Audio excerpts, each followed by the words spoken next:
Сізге үлкен алғыс айтамын, бүкіл сұрағыма жауап бересіз, қуаныштымын.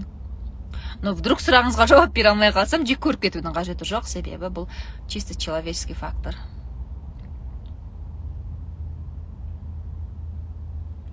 Гүлмира ханым, сіз коллекторлар мазалап қоймаған дедіңіз ғой, қарызыңыз бар кезде, ал қазір сізге кредит береді ма? Я, береді. Бермейтін бір банк бар, Каспий. Себебі мен одан алып, досрочно жауып тастаған ғой, и менде кредитный рейтинг төмен Каспийде. Неліктен? Себебі мен оларға невыгодный клиентпін. То есть мен Каспийден досрочно алғанмын, просто договорын оқып көру үшін алғам. То есть мен өзім алсам ғана маған договор береді ғой. Алып, бір аптадан кейін досрочно 1-2 рет жапқам, 2 рет. Одан кейін Каспий маған вообще бермейтін болды, себебі менен оларға пайда түспейді. Ол туралы мен жаздым, кредитный рейтинг деген соңғы посттардың бірін оқыңыздар.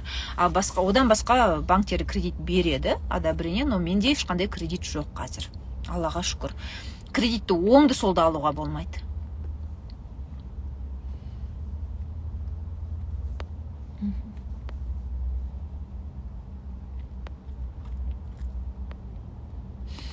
Алиментке бір рет отказ жасасаң, кейін қайта алуға болады ма? Егер сіз сотта отказ жасасаңыз, сіз жеке сот орындаушыда отказ жасаған сияқтысыз, практикадан мен қолым астыршы маған, что-то вообще бүтіп көрінбей қалды. О, супер!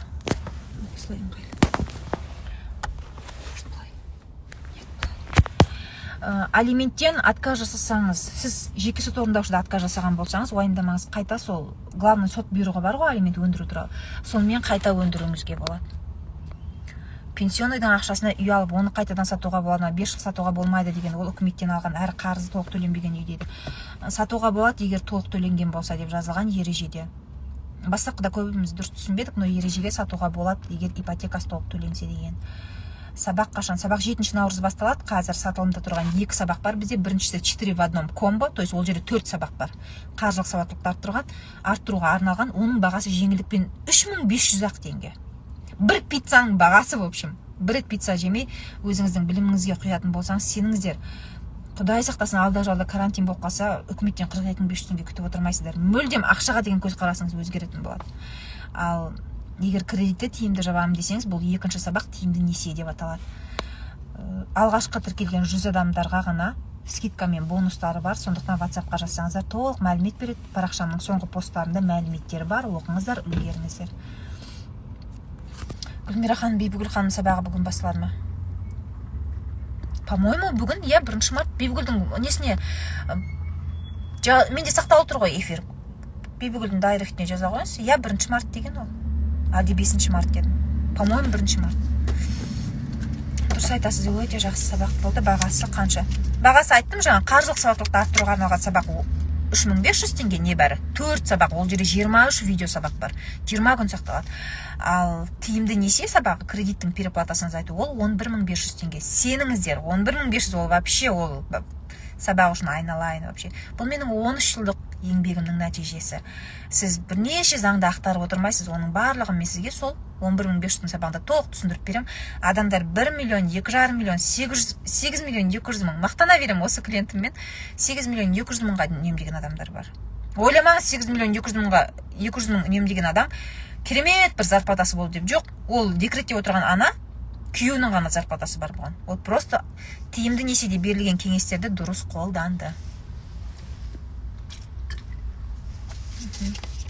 Диф графикпен ипотека алуға болады ма? Алып жатқандар бар, егер сәйкес келсе.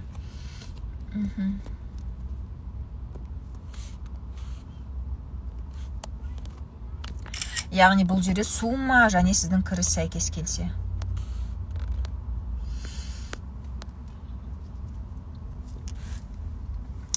Гүлмира ханым, мен айына төлеп жүрмін, бірақ күнінен кешіктіріп.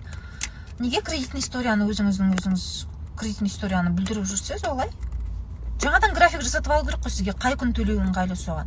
Тиімді несиені қолдана аласыз, тиімді несиені пайдалана аласыз. Егер сізде бір 2-3 күн просрочка болып жатса, жалпы мұндай жағдайда сізге, например, зарплатаны сіз 5 күні аласыз, ал сізде оплата 1 күні. Арада 4 күн каждый месяц просрочка болады. Ол сізге жақсы әсер етпейді, сондықтан сіз графикті өзгертіп алу керек еді. В общем, тиімді несиедегі амалды қолдануыңызға болады, әлі де кеш емес. Егер зайымға өтініш жазған кезде олар басқа қалада болса, қалай жібереміз? Боже. Мұратұлы Алихан, неге өмірді қиындатасыздар? 21 ғасыр, Қазпошта, пожалуйста, welcome. Қазпоштаға барасыз, заказной письмомен жібересіз. Қолыңызға түбіртек береді, Қазпоштаның сайтына кіріп тексеріп отырасыз, хатыңыз жетті ма, жетпеді ме? Өмірді қиындатпаңыздаршы. Дом комфорттан телефон алдық, 80 мың телефон 200 мыңға шығып тұр. Алмау керек еді. Кредитті оңды солды ала беруге болмайды. Пожалуйста, ақша бар деген сабақ, жаңа айттым ғой, 4 в 1 комбо сабақ, иә. Соның екеуі ақша бар деп аталады. Бірінші этап, екінші этап. Көріңіздер, қандай жағдайда кредит алуға болады, қандай жағдайда кредит алуға болмайды. Қалай 80 мыңның телефон бірге бір жарым почти қосып, сіз 200 мыңға алып отырсыз. Не деген қаржылық сауатсыздық? Ойламаңыз, Гүлмира керемет бір өзін жоғары санап ұрсып отыр деп. Но енді ол ақымақтық қой, ересек адамның 80 мыңның затын 200 мыңға алуы. Сіз ол телефонмен керемет ақша тауып отырсыз ба қазір? Ол сіз үшін актив па? Актив, пассивті білмейтіндер ақша бар сабаққа қатысыңыздар, үйреніңіздер. Қазір хотя бы қарызыңыз 200 мың болып тұр. Мынандай сауатсыздықпен ертең қарызыңыз 2 миллион болып кеткен кезде қиын болады сіздерге.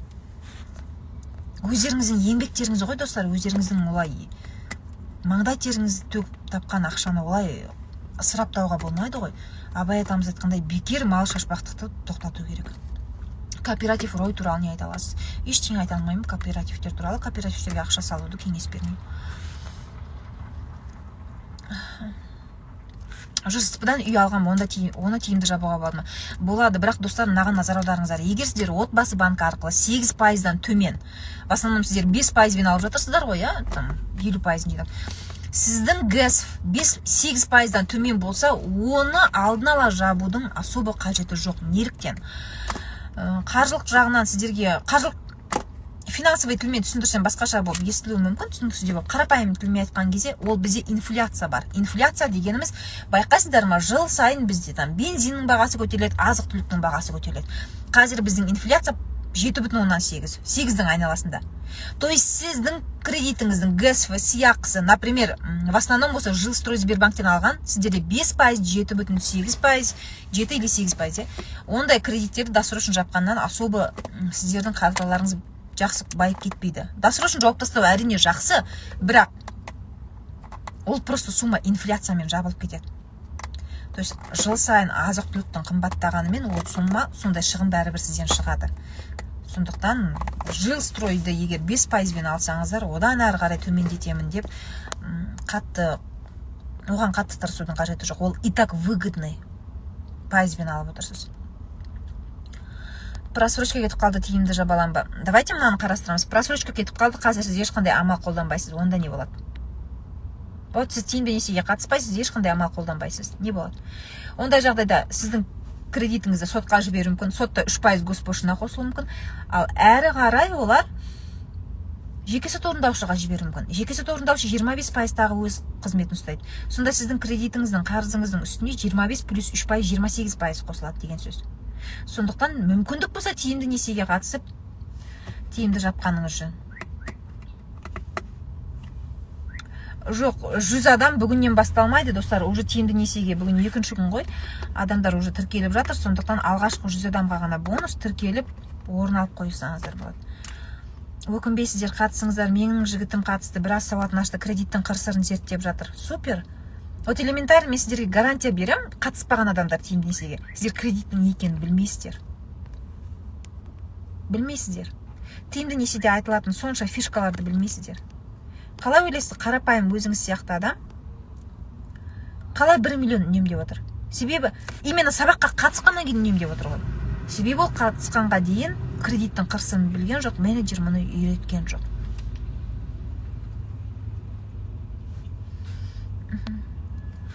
Коллектор әпкеме звондаған, қақыңыз жоқ деп арыз жазам десем, сіз уақытылы төлемей міндетіңізді орындамаған үшін 3-ші адамға хабарласуға құқығымыз, договорды оқыңыз, қол қойдыңыз дейді. Егер сіз өзіңіз коллектордың қоңырауына жауап берсеңіз, коллектор 3-ші адамдарды мазаламау керек.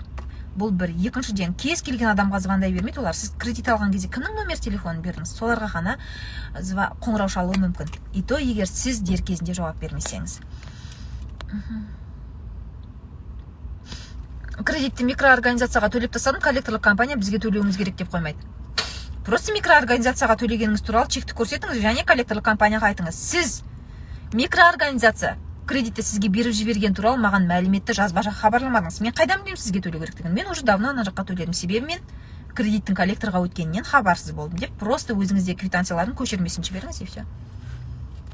Судисполнительге өткен туралы да сабақта бар ма? Ну, судисполнительге өтсе уже ары қарай поздно. Сізде 50% ұстап отырады. Сотқа өткен кредит бойынша сот отырысына жаным аккуратно өте ғой. Машина өтіп жатыр. Егер сіздің кредитіңіз пока сотта болса, сейчас жандарымызға кішкене күте тұрыңыздар, я? Да, машина сыймай жатыр, мына қыздың мен. Мына кішкене артқа берейін.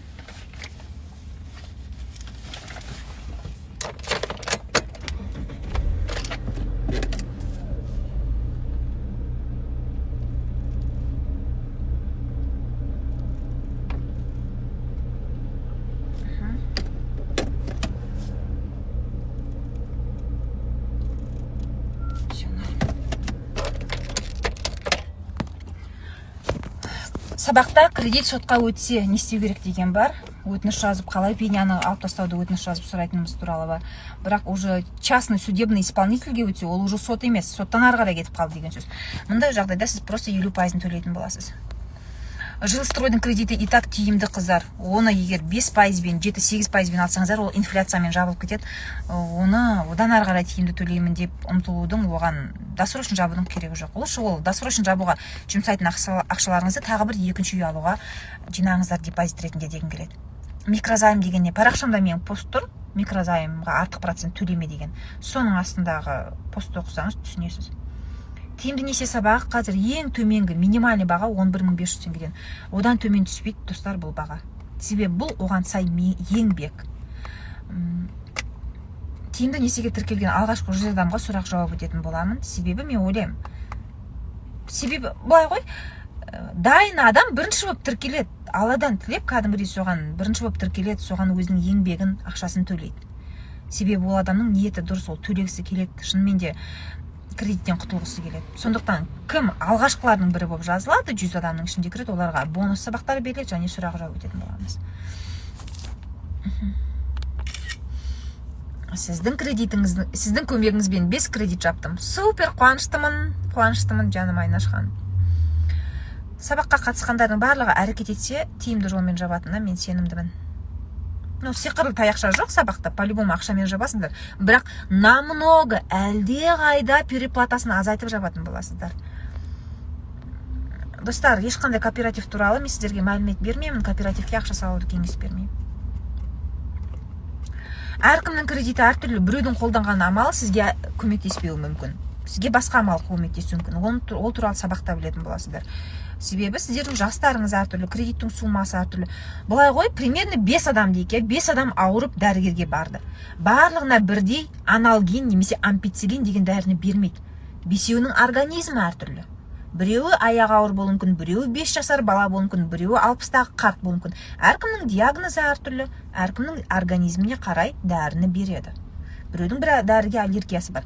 Сол сияқты кредитті жапқанда барлықтарыңызға жаппай бір амалды қолдана бермейсіздер. Бірнеше амал беріледі, сол әркім өзіне сәйкесінше қолданады. Сбербанктен страховка қайтарылады ма? По-разному, договорға байланысты. Все банки вас не любят, наверное. Банктегі менеджерлер маған кейде өздері жазады, маған осыған дейін маған 3 менеджер жазған. Мен сабағыма қатысып, мен сіздің сабағыңыздан кейін көзім ашылды деп, банктың менеджерлерінің өзі. Жалпы мен добросовестный сабағыма қатысушылар кейде өзінің құқығын талап еткен кезде прям в открытую айтады. Қайдан білесіз мұны, кім айтты сізге десе, Гүлмира Қарасай айтты деп. Я банктерде айттым ғой, Каспий банк, например, маған кредит бермейді. Хотя менде кредитный история қазір уже соңғы жылдары өте жақсы ғой, досрочно жапқан. Просто мен оларға невыгоднымын, сол үшін бермейді. Аллаға шүкір, кредитке салмасын, күнімді қаратпасын, Аллаға шүкір. Еңбекқор қызбын ғой. Сол үшін өз еңбегіммен таба берейін ақшаны. Сәлеметсіз бе, сатқан квартираның налогын төлеу қай уақытқа дейін? 1 жыл. 1 жыл ішінде. Одан кейін сізден өндіріп алуы мүмкін. Аресттен шешу сабағың сатылымға шығады ма? Ол сабақ сатылымда жоқ, бірақ сұрап кешіріңіздер. Арестен шешу сабағы сатылымда жоқ қазір. Ой. Но сұрап жатқандар көп, ойлап отырмын соны қайта түсіріп сатылымға шығарсам ба деп. Сабақ түсірудің өзі негізі оңай емес. Пока ол сатылымда жоқ. Пока қазір сатылымда бар сабақты ала беріңіздер, достар, я. Себебі ертең бұл сабақтарда сатылымға шықпай қалса, одан кейін тағы сұрайтын боласыздар. Балам ажырасты, алимент, развод болды, балаларды қалай көруге болады? Кімге қалай арыз жазамыз? Балаңыздың өзінің баласын алып кетіп көруге құқығы бар. Балаңыз әйелімен келсет, егер әйел келісім бермесе, орган опеки и попечительства бар. Яғни қамқоршылық және қорғаншылық мекемесі акиматтың ішінде көбінесе, білім басқармасының ішінде орналасады. Білім басқармасы, управление образованиенің ішінде. Сол жерге барып өтініш жазуыңызға болады. Бізге баланы көрсетпейді, баланы көргіміз келеді деп. Олар сіздерге график жасап береді, баламен сіздің кездесетін уақытыңызға. Почему?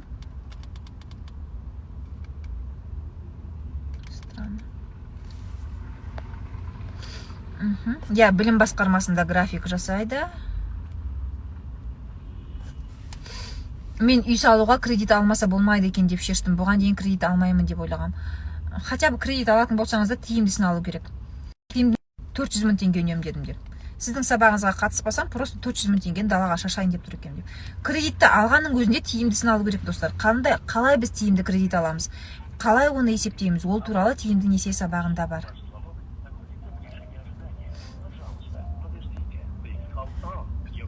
Сотта отказ жасасақ алименттен қайтадан сұрай алмаймыз ба? Ситуация өзгерсе сұрай аласыз.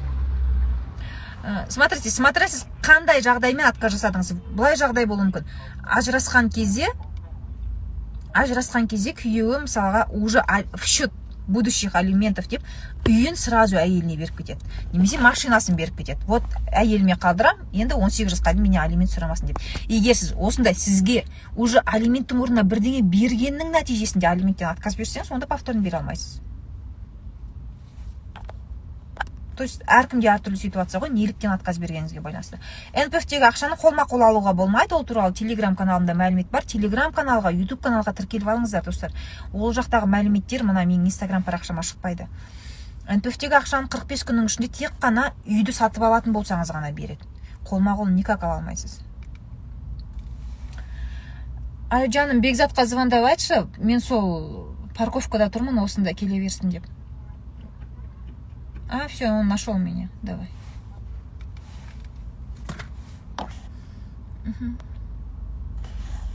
Сатқаныма 2 жыл болды, налоговыйдан төлеу керек деп хабарлама келді. Не істеуге болады? Төлеу қажет 10%. Хотя бы бөлшектеп болса да төлеу қажет. Әйтпесе арест қойып өндіріп алуы мүмкін налоговый. Күнім амандаса ғой. Ассалаумағалейкум. Мен кішкене бір жалғастырайын, не сұрақтарды одан кейін. Арест шешу үшін қандай сабақ қатысамын? Арест шешу туралы сабақ қазір сатылымда жоқ пока. Бұрын болған, оны қайта түсіріп, өзгерістерге сай қайта түсіру қажет болып жатыр. Квартира сатып алып 1 жыл болмай сатсаң, налог төлеймін бе? Мынадай жағдайда төлейсіз. Например, сіз квартираны 10 миллион теңгеге алдыңыз, 10 миллион теңгеге саттыңыз 1 жыл болмай. Онда түк төлемейсіз. Ал егер квартираны 10 миллионға алып, мысал ретінде оны 1 жыл болмай жатып 15 миллионға сатсаңыз, үстіндегі 5 миллион сіздің пайдаңыз. Осы 5 миллионның 10%-ін налог ретінде төлейсіз.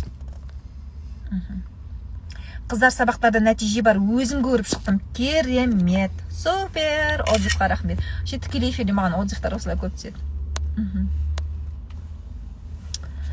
Ақша жинап сіздің сабағыңызға жазылдым, қатты қуандым. Окей, сабаққа тіркелгендер, сиқырлы таяқшаны күтпейміз, сабақты қайта көреміз. Өздеріңіз сияқты әйелдер, қарапайым әйелдер менде күшті нәтижеге шығып жатыр. Сабақты көреміз, соған сай әрекет етеміз.